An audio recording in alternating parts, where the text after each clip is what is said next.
probably my favorite first baseman. Can you agree with that? Is this your favorite first baseman? Yeah, I think so. Nice. Besides the guy that maybe is coming into the league next year. Yeah, Kurtz. Okay.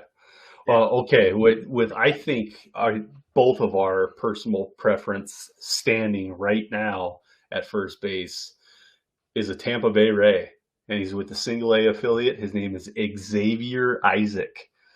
Big man, 6'3", 240 pounds. Let's just start calling him man child. Let's get it over with. He's the Terminator, man child. X Um, Factor. Call him X Man at least. Come on.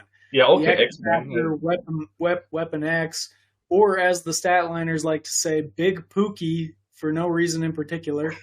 Big Big, Pookie. big Pookie for no particular reason. We got a left-handed at bat at first base. He was born December 17th, 2003 in Fayetteville, North Carolina, drafted in 2022. Tampa Bay Rays, round one, pick 29 overall out of high school East Forsyth, Kernsville, North Carolina. He sat in the rookie level last year for only 19 at bats, so we're going to skip by it. 2023, Single A and then High A, combined of 361 at bats, 19 home runs, 285 average, on base percentage of 395, slugged 521, on base plus slugging is over 9 at 916. And he had 12 stolen bases. Yep. 12 stolen bases and never got caught. He could be a 2020 guy. I'm just teasing. Well, let's 92, talk about that. 92 strikeouts and 64 walks. 20 doubles, 4 triples. Man, like, I don't have anything bad to say. All right, so I'm going to throw this out there. I've done a few of these videos on the next big thing, right? That series, and it's going to cover more ground than we will in our little discussion about this because we're focused. We're focused more on the scout stat line side of this, but in there I dive into his full season really and some of his physical attributes. He's got more athleticism than he looks like he has. Even when you're just looking at his profile, a little more athletic than that.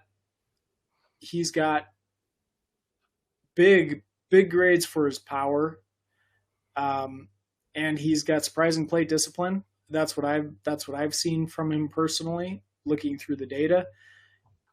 So interesting player all around, and he grades out to be one of the better players by Scout the Stat Line's data model. He gets a above average grade for his hit tool of 60, and then he gets a 70 for his power tool. Scout the Stat Line doesn't see there being any future stolen base potential here. We talked about the 12 stolen bases. That's something I know in that video, the next big thing. Probably not going to translate, especially given his size and physical attributes. But he's got the speed to make it work in the low levels of the minors. Again, when he moves up, maybe Vladimir Guerrero level speed. He's got some sneaky athleticism in there despite his size.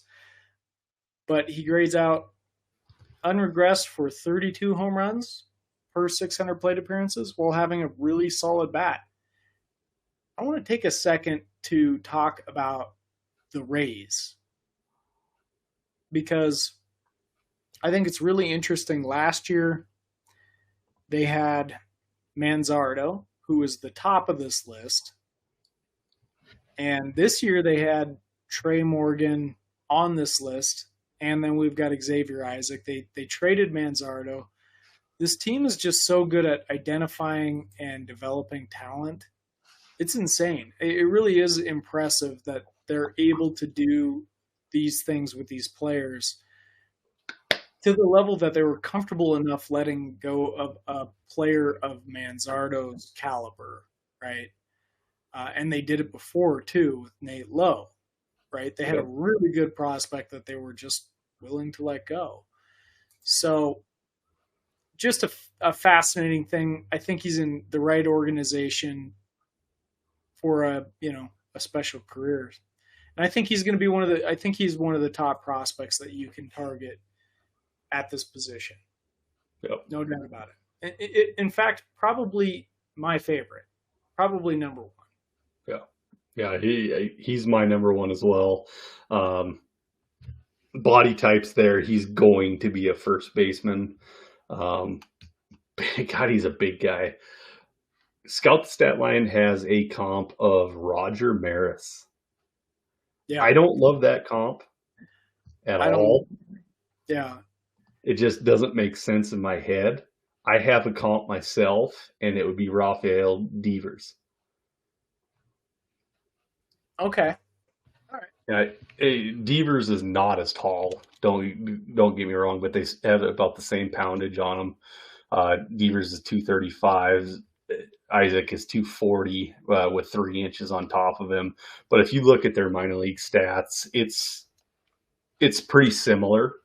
And they also have a facial comp. They got puffy cheeks. They got squeezy cheeks.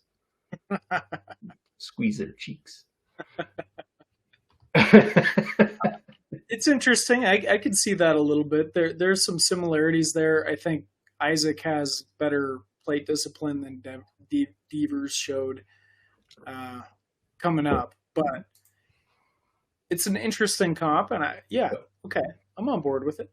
Yeah, Isaac is a absolute go get him. If you're rebuilding, you probably give up your best player for him. If you are just trying to get him, you're probably going to have to give up your best prospect plus. He's going to be a tough get. I don't know. I mean, does he have a lot of top 100 billing? Maybe the low ends right now. I think you can. I think he's obtainable. He would be my number one prospect because I think he's going to be an impact major leaguer. He's on a rocket ship right now on everybody's boards. Well, he should be. He should be. But it seems like every time he gets brought up, I hear people being like, well, I don't know. His splits don't look that good. So that's another thing that we're doing right now. We're 4 months ahead of everybody. If you're listening to us right now, Isaac is attainable now.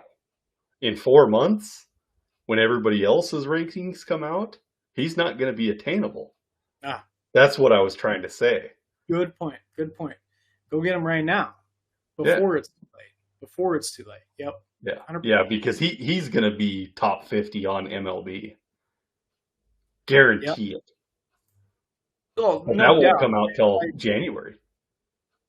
By this time next year, I think he'll be a top 30, if not higher prospect.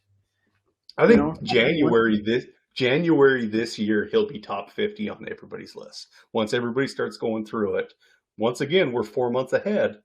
He'll be top 50 on everybody's list. Go get him right now before it's too late. That's what it comes down to. All right.